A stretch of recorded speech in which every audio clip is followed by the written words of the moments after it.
Hi there, this is Chris from MoneyHub, and this video looks at life insurance, the essential policy features, what to look for, and what questions to ask before buying a policy. We've published a comprehensive guide, which I've linked to down below. I really suggest having a read through it. It's got everything that I'm going to talk about in this video, and lots of links out to sources and other related materials. So it's really important to grow your understanding and have a read through it if you have time. And basically what the summary is of this video and what the summary is of this guide is, it's about making sure people understand life insurance, what they will be buying and what the purpose actually is. So most people get life insurance when they either buy a home or have their first child or both. And that's a big life change or change in circumstance. And so that is when people start looking at these things and thinking, okay, well, I've got this massive mortgage, or I have my child and my child needs to be looked after. Should something happen to me, what do I need to know? And, how much is it going to cost? So this video isn't looking at the costs. It's more looking at like what you need to know, what you need to consider, and what you need to ask, and make sure that you understand the answers which you're given by either a broker or an insurer.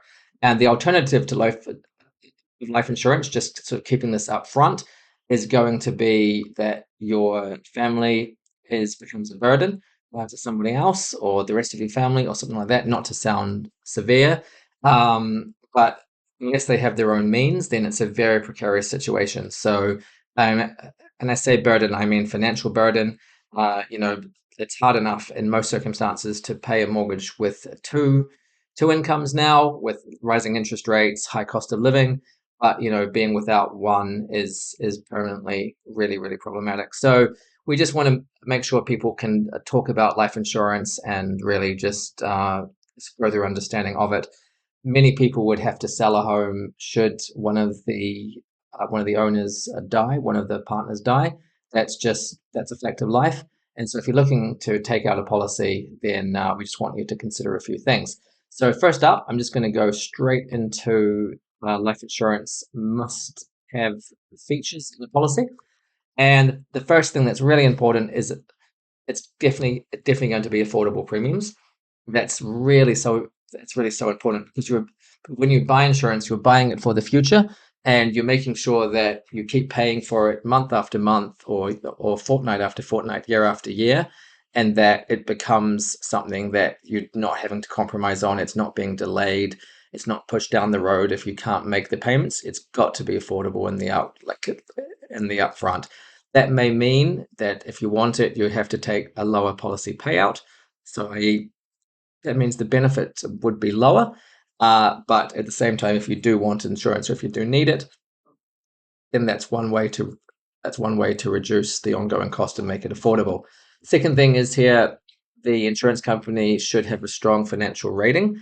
So generally, they're rated by ratings agencies like the likes of Moody's, the Fitch, and all of that stuff. They class different insurers under different ratings based on their solvency and their financial strength. So we've listed that below. It's something that's really important because there's no point buying life insurance from a very shaky insurance company.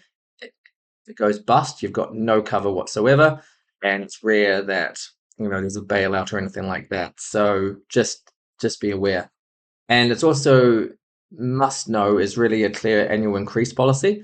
So some policies will increase, many do. You need to understand how that's going to work and what you're going to pay, because it's going to affect your budget and affect your ongoing costs well into the future. Some policies, actually many of them now, will do full payment on a terminal illness diagnosis, and that's something to be considered. So if you do get a terminal illness and you can get the money out before you die, that's something which is increasingly popular, and something which, of course, is a feature of many policies now as a result. Various death benefit levels. So you can choose how much you want to insure yourself for. That's very flexible. Make sure that you know exactly what's accurate for your needs or for your family's needs, because you don't want to overinsure and pay too much as your premium. But at the same time, you don't want to underinsure, because that means you'll also pay not enough. And that means if something does happen, then you're not going to have enough. Say, for example, you insure 300,000, but your mortgage is 600,000, then there's going to be a massive shortfall. And while that will help cover some of the mortgage, it still puts a huge financial burden on those left. And then a funeral grant, some insurers just cover funeral costs, some don't. They'll up to a certain limit. So that's worth being aware of. And then guaranteed insurability. So this allows you to increase your benefit without sort of additional underwriting.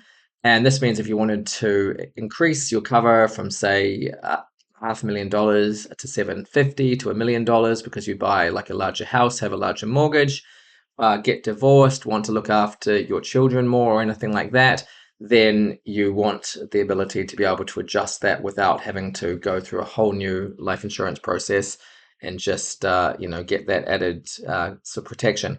So tips for choosing the life insurance policies and insurance.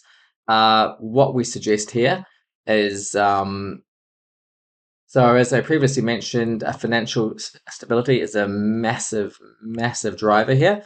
So we've put the latest rankings. You can see from the Reserve Bank how they list everything. And so they've got all of the insurance companies here. You can see the different ratings where they come from. So you've got AM Best, you've got Fitch, you've got Standard and Poor's, and then you can see where they all fit. So this is always live. We've made a summary of it for the insurers that most people know, and you can see that there. And anything above, like, well, it actually depends on the agency, but you can see the different sliding scales. And no insurer or no broker is really going to be around if they're not investment grade. So that's just worth being aware of. Like within New Zealand, it's too competitive for junk insurers to operate. But you do need to understand, um, what their rating is and how that may affect you later on should the rating drop, because then there could be an issue with the insurance overall. We don't see too many insurance companies go under, but it does happen, so worth being aware of. Consider discussing your needs with a life insurance professional. So brokers, and we've got a separate video to this of brokers versus buying insurance directly from an insurance company. Really worth looking at because they do work for you and they do explain the options. And whilst some of them, may work with fewer insurers than you think, or you want a wider comparison, you can always make those on your own. But if you do have questions, a special situation or special needs, niche demands, a family situation, something like that, they are really going to be experienced with helping you. And you can always just, find one or wait until you find one that works for you in the way that you want. Basically, if you click, then that's great. And make sure that you obviously compare what they're offering to the market. That's quite simple. And many people use products such as Life Direct, where you can get quotes. And we've got a separate video to using that.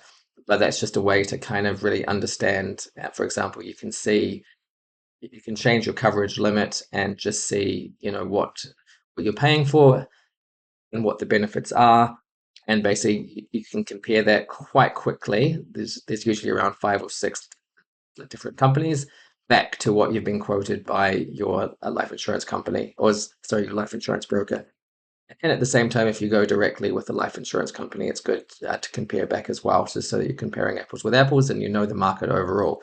Now, if you want to determine how much coverage you need, that's really important in the first step, because we've got a separate calculator here and it's going to add on, how much you want to leave for your children, what's the size of your mortgage, looking at things like gifts you want to leave, how much credit card debt do you have, how much other sort of borrowings do you have, things like that. So what you can do is go through it. We've got a separate video and just look at all the options here and add them all up, and then it's going to give you an amount, which is a suggested amount to insure. It's certainly not a quote. It's certainly not a exact number, but it just gives you a rough estimate there to make an informed decision. And then you can also determine if you want sort of optional cover. So this is things around like income protection insurance or mortgage insurance, stuff like that. This is often discounted by the insurer if you or the broker if you get more than one policy, just because it's easier and more it's more cost effective, and it's a bit of a sales technique as well. So if you do want to look at additional cover, then we have lots of guides on that, and it's certainly worth exploring. And then finally, you have to be honest with your broker, with your family. Why are you looking for life insurance? Is it because you got recently married? Is it because of the home that you bought? Is it planning for children in the future? What is the reason? I think the more honest that you are and the more objective you are about the whole purchase of life insurance, the better results you'll get. If you're not really comfortable with it in the first place and you don't want to ask questions, it's going to be a much harder process to get sort of familiar with and to get the best possible policy. So we just encourage people talk to their families, talk to their loved ones, and just make an informed decision and being very open and honest about it. It's not a great subject. There's a lot more nicer things to talk about. No one really wants to be talking about the death of a loved one on Tuesday night after work, but sadly, this does, need to be talked about if you want the best possible outcomes. And if you're watching this video, this is clearly something that you're looking to do. So definitely just be honest and be relaxed about it, and that will certainly help you make an informed choice because you'll ask the right questions, and and you'll be patient at the same time. Finally, we've left some questions to ask before buying a policy, and these are really important to ask yourself uh, before you make any moves. So, who are you buying for? And the answer is likely to be your family, but who are you specifically protecting? Is it your spouse? Is it your children, your business partner, someone else? How much do you want to leave? So, as I say, we've got our calculator here to help sort of make that clearer. And then, second to that, how much insurance cover do the beneficiaries need? That's really important. So don't rush into that. Have a proper think. How much? I mean, you don't want to overinsure. It's going to cost you lots of money, but at the same time, you don't want to underinsure because if they need more than you can provide, it's a bad situation for them if they're used to having some sort of benefit from you at the moment. And then how long do you plan to have the life insurance policy for? So many people, get it for the life of their mortgage until their kids grow up. And then it's like, well, I've got my investments. I've paid off my mortgage. My kids are all married or all doing great things, and I don't need to have life insurance. So that's pretty much an expectation there. Just look at, when you'll need it for, and that's going to affect, well, am I going to have it when I'm really, really old? Because that's going to affect the upfront policy if you want to fix something in for life.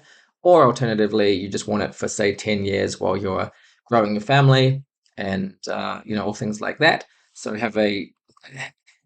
think about that. How much can you afford to pay? This is really, really important because that's going to affect, how long you have the insurance if something untoward happens in the future. And then what details do you need to provide? So there'll be lots of medical questions. There's underwriting. There's all things like that. And so just be prepared that there is some paperwork involved. If you have a broker, it's arguably a lot easier, but not always. So just be prepared that you will need to provide some information. Can the policy be changed later? That's really important. If you want to adjust for the beneficiary, that's usually very straightforward. But if you want to change the cover, like for example, if you want to increase your cover from say 500,000 to 750,000, then you need to know what the process is there, and whether or not you can, and is it going to require a whole new insurance process? Does your job already offer life insurance cover? That's really important. It's not so common in the private sector, but it's worth asking. Just talk to HR because some companies do, and you may not know. People sign up a whole bunch of things when they join a job, but they may not see the full benefits, or just they lose track of it. So just ask. It's going to save you money if you are covered, of course. If you're not covered, it's fine, but it's just definitely worth asking up front. And then, is the insurer trusted and reliable? Beyond the financial strength of them, make sure that they've got a good reputation. So do some online research there. We've got some helpful links. And then, can you add additional cover to the policy? Looking at really considerations around that. If you have a broker, then they'll probably try and suggest other options as well, like mortgage protection, as I previously said, or income protection. Trauma insurance is something else. And they may even be looking at health insurance as well, because health insurance is related to life insurance in the fact that there are ongoing premiums and look after you. But it's going to come down to the conversations that you have, and there's absolutely no obligation to buy any insurance. So just because you've gone with a life insurance company or a life insurance broker, it does not mean that you need to uh, get further insurance. And then you have to understand the difference between level cover and step cover. So life insurance is priced two ways. Level cover is fixed, and that makes it easy to budget for. So it's going to be the same price every month, every fortnight, every year, for example. And then step cover is looking at, it's going to go up as you get older, and that can jump from, usually from our research, 2 to 15% per year, but just keep in mind this may change. So something to be aware of, that, if you're looking for short-term life insurance for, say, 10 years, while you've got all your large risks and your large bills, then level cover is something which is probably not so appropriate, because it's sort of implying that you'll be taking the insurance for a long time. Whereas step cover is like, well, it's going to go up as I get older, of course, and that's fine. But that's something I'm prepared to pay. Now, of course, that's not insurance advice. That's just a general observation that's journalistic, and always do your own research before anything like that. We've got some help from Life Direct, sort of explaining the difference between level and stepped, and I strongly suggest having a read of that. And also, if you do have any questions, please let us know in the comments below. As I said, we're highly responsive to them, and we want to have the best possible outcome for our guides and make sure they're as comprehensive as they possibly can be. And so it's really helpful when people do leave us comments. Thanks very much for listening, and we wish you the best of luck with your life insurance purchasing. Thanks.